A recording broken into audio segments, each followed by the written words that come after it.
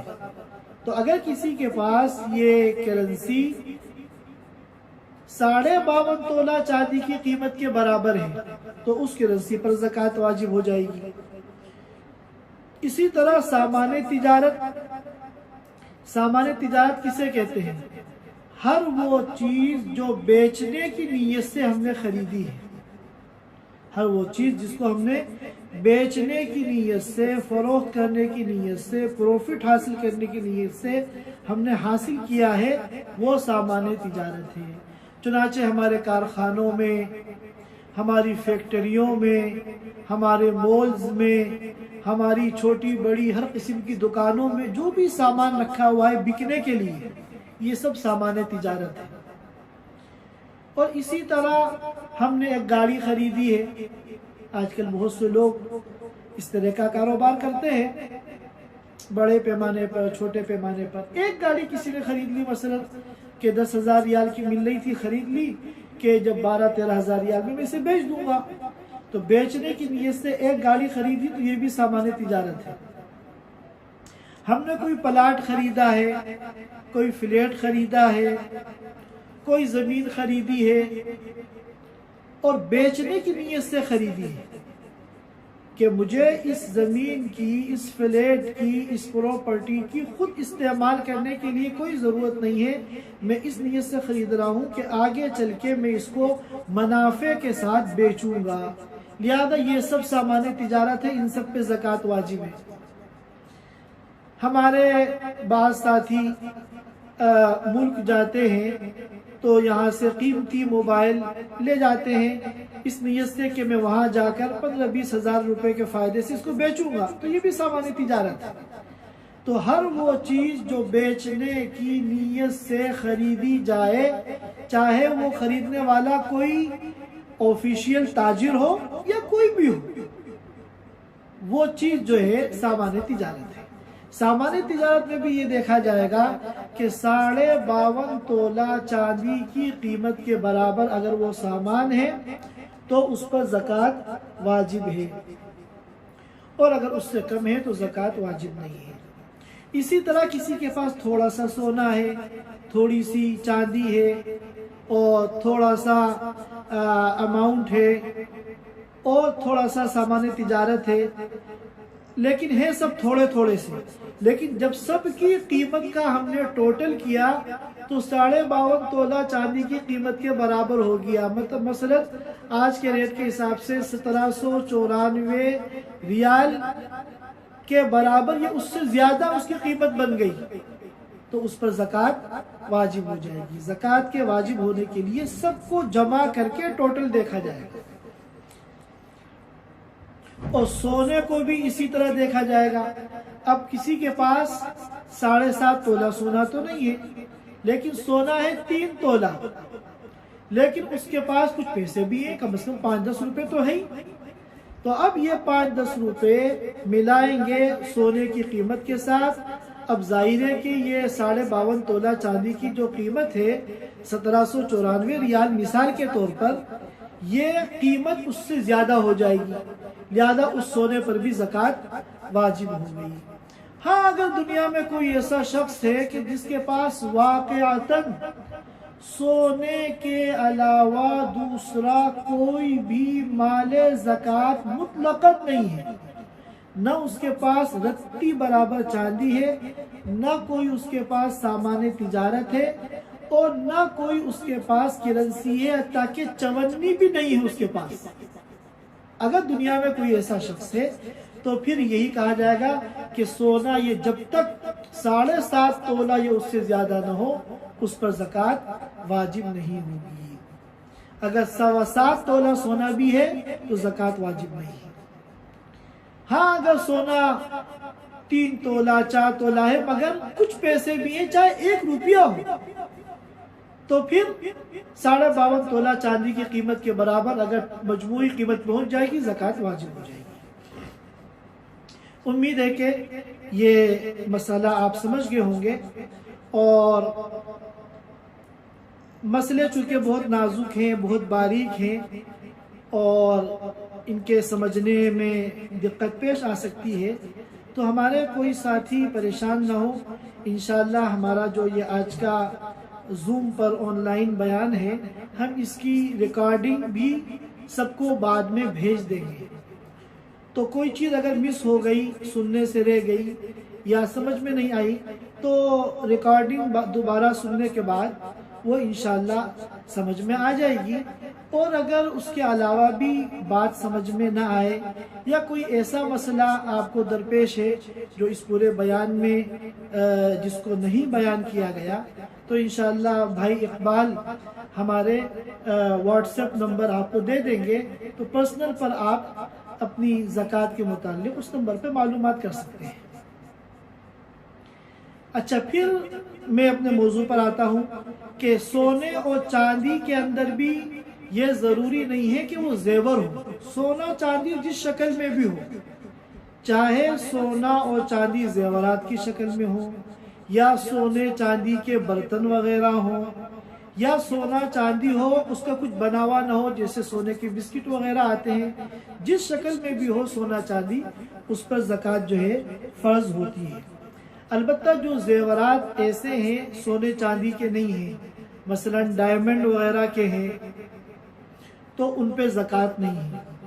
اسی طرح زیورات ایسے ہیں کہ جس میں جو ہے تو سونے کا یا چاندی کا، مگر اس میں دوسری دھات بھی اس کے اندر شامل ہیں، نگ وغیرہ دوسری دھات کے لگے ہوئے ہیں، تو جب زکوٰۃ دی جائے گی تو جو دوسری دھات اس میں لگی ہوئی ہے اس کو نکال کے سونے کا اندازہ لگا کے صرف سونے کی زکوٰۃ دی جائے گی۔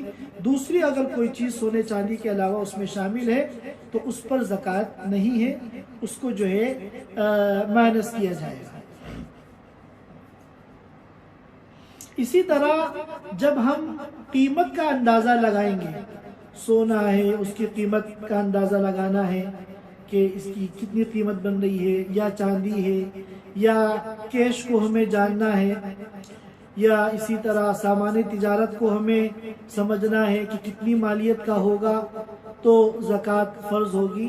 تو چاندی کی جو قیمت ہم دیکھیں گے یا سونے کی اگر ضرورت پیش آئے قیمت ہم دیکھیں گے، تو جس شہر میں وہ مال ہے اس شہر میں سونے چاندی کا جو اس دن کا ریٹ ہے اس کا اعتبار ہوگا۔ اب آپ رہنے والے مثلا انڈیا کے ہیں، پاکستان کے ہیں، لیکن آپ دوحہ قطر میں رہتے ہیں، آپ کی فیملی یہاں رہتی ہے، تو ان کا جو بھی زیور ہے وہ یہاں پر ہے، تو ہم دوحہ کا جو ریٹ ہے ہم اس کا اعتبار کریں گے، اور ریٹ ہر دن بدلتا رہتا ہے۔ جس دن ہمیں زکوٰۃ کا حساب لگانا ہے، جس دن ہمارا سال پورا ہوگا، جس کی تفصیل آگے آئے گی، ہمیں اس دن کے ریٹ کے حساب سے اس کی قیمت متعین کرنی ہوگی۔ دو مسئلے ہو گئے۔ تیسرا مسئلہ ہے مستحق زکوٰۃ۔ زکوٰۃ کا مستحق کون ہے؟ تو اس کے اندر بنیادی بات یہ ہے کہ جو صاحب نصاب نہ ہو۔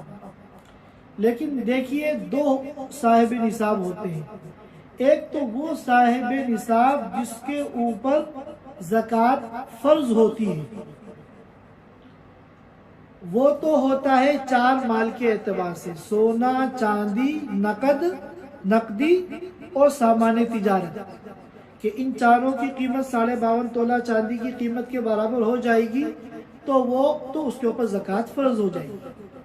اور ایک صاحب نصاب ہوتا ہے مستحق زکوٰۃ کے مسئلے میں، اس میں دونوں میں فرق ہے۔ وہاں تو صرف چار چیزیں دیکھی جاتی ہیں، لیکن جب مستحق زکوٰۃ کے بارے میں یہ کہا جاتا ہے کہ زکوٰۃ کا مستحق وہ ہے جو صاحب نصاب نہ ہو، تو یہاں صاحب نصاب سے مراد وہ ہے جس کے پاس 5 چیزوں کے اعتبار سے نصاب نہ ہو۔ 4 چیزیں تو وہی ہیں، سونا، چاندی، نقدی، سامان تجارت، ایک 5ویں چیز اور بھی ہے جس کو ہمیں یہاں دیکھنا ہوگا، اور وہ کیا ہے؟ ضرورت سے زیادہ سامان، ضرورت سے زیادہ سامان۔ ممکن ہے کہ ایک شخص ایسا ہے کہ جس کے پاس نہ سونا ہے نہ چاندی ہے، کیش بھی بہت معمولی سا ہے، سامان تجارت بھی نہیں ہے، تو وہ ظاہر ہے کہ پہلے معنی کے اعتبار سے وہ مالک نصاب نہیں ہے، بئی معنی کہ اس کے اوپر زکوٰۃ فرض نہیں ہوئی، لیکن اس کے پاس ضرورت سے زیادہ سامان ہے۔ ضرورت سے زیادہ سامان مثلا ایسا سامان کہ پورا سال گزر جاتا ہے، ہمارے گھروں میں ہمارے پاس ایسی بہت سی چیزیں ہیں، وہ استعمال کی چیزیں ہیں مگر وہ ہماری ضرورت سے زیادہ ہیں، پورا سال گزر جاتا ہے، ان کے استعمال کی نوبت ہی نہیں آتی۔ اب کہیں کوئی فلیٹ لے رکھا ہے اور کرائے پر بھی ہم نے نہیں دے رکھا ہے، مگر پورے سال ہمیں وہاں رہنے کی نوبت پیش نہیں آتی۔ ہمارے یہاں خاص طور پہ جب شادی ہوتی ہے تو خواتین کو بہت قیمتی سوٹ بڑی تعداد میں دیے جاتے ہیں، 30 40 سوٹ دیے جاتے ہیں، اور وہ اچھے خاصے بھاری ہوتے ہیں، مہنگے ہوتے ہیں، اور پورا سال گزر جاتا ہے، ان کو پہننے کی نوبت نہیں آتی، وہ رکھے رہتے ہیں، تو وہ سب ضرورت سے زیادہ ہے۔ ہمارے گھروں میں برتن ہوتے ہیں ایسے کہ پورا سال گزر جاتا ہے، ان کے استعمال کرنے کی نکالنے کی نوبت نہیں آتی۔ تو اس طرح کے ضرورت سے زیادہ جو سامان ہے اس کی قیمت کو بھی شامل کیا جائے گا مستحق زکوٰۃ کو متعین کرنے میں۔ اب مثال کے طور پہ ایک آدمی ہے، ہم نے تھوڑی دیر کے لیے متعین کر لیا کہ نصاب کی جو مقدار ہے وہ مثلا 1800 ریال ہے۔ اب ایک آدمی ہے، اس کے پاس 500 ریال کا سونا ہے، 500 ریال کی چاندی ہے، اور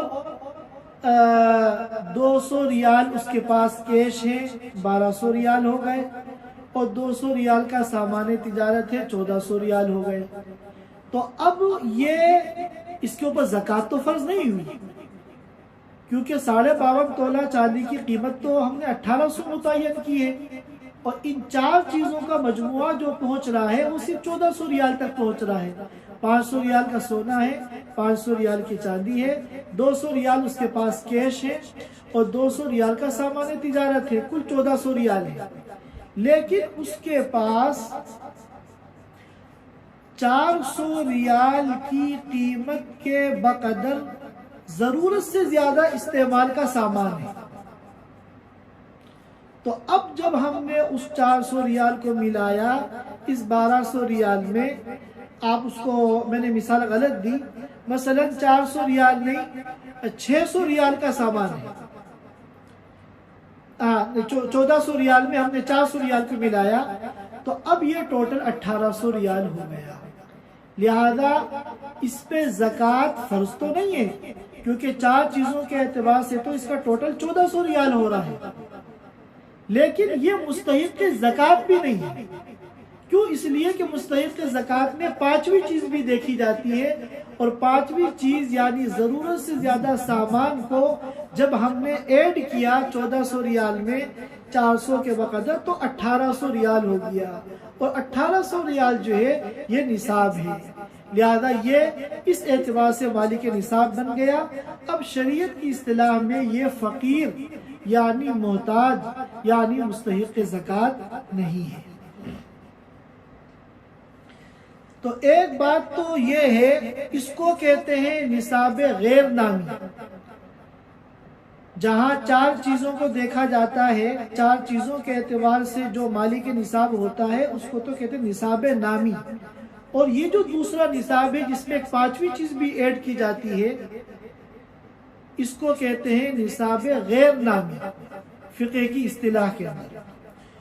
تو مستحق زکوٰۃ کے اندر سب سے بنیادی بات تو یہ ہے کہ وہ نصاب غیر نامی کا مالک نہ ہو۔